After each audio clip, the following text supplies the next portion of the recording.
I don't think I made the connection that there's a writer behind the books for a while. And that eventually I realized you could become that writer behind the books. And I wanted to be a writer quite, as I guess in high school at some point along the way, I remember wanting to be a writer. But by the time I hit college, I realized that most schools didn't offer a major in writing, and that was for a reason. There weren't a whole lot of jobs available, as a best-selling novelist or something. There were too many factors that came into play there. It's like saying I want to be a, singer. I want to be an actor. There's just not you've got that set of A-level people, and then you've got everybody else who's mostly part-time or volunteer. So I spent a long time writing I had other jobs that were writing heavy in tasks before I actually became a full-time writer. Sweet. Cool.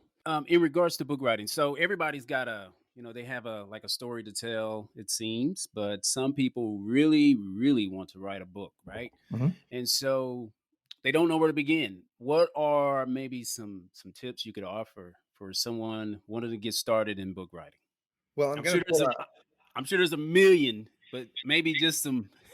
Sure. Okay. Well, I'll start with Simon Sinek's famous line, "Start with why." Right? Okay. Why do you want to write?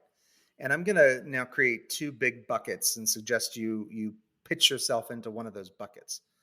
One bucket is you want to write because something has happened to you or you have some story you want to tell and you aren't particularly interested in the readership. It's more a matter of capturing the information.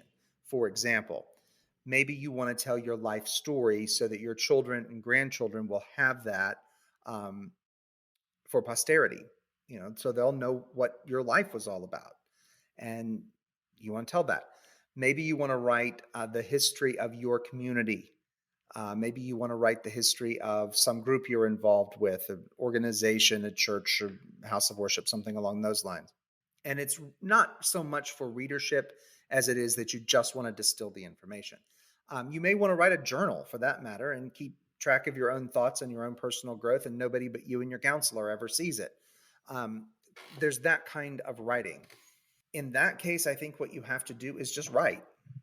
Mm. And if you want to take a class or you want to join a writers group or a club just to help you refine what you've got a little bit, that's great. But the main point there is that you're capturing information so it doesn't get lost.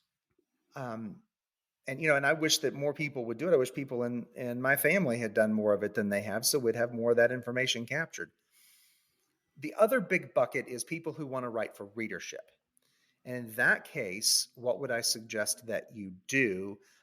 First, I would say don't assume you can write. It's a little bit like any other hobby or any other skill. You have to learn it. You have to try it. Um, Malcolm Gladwell famously created the 10,000 hour rule, saying you have to put 10,000 hours of work into something. Um, and he had some specifications around that before you become uh, before you become good at it and or before you become excellent at it. And I think generally speaking, that's true. You just have to do a lot of it. So if you do want to write for readership, then I could further divide that group into two people or into two groups.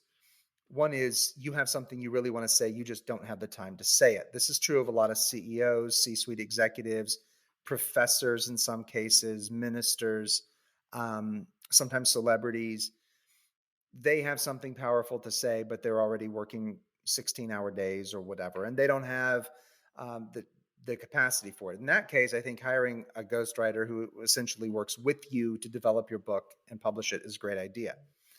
For people who want to write their own book, I think the best thing you can start with is to take a writing class in your community or Mm. join an online writing group. Um, that goes beyond just taking the class and doing the work. There needs to be a group where you get feedback from the other people in the group and from the teacher. So whether you do that online or you do that in person, you need to do that. You need to get started there.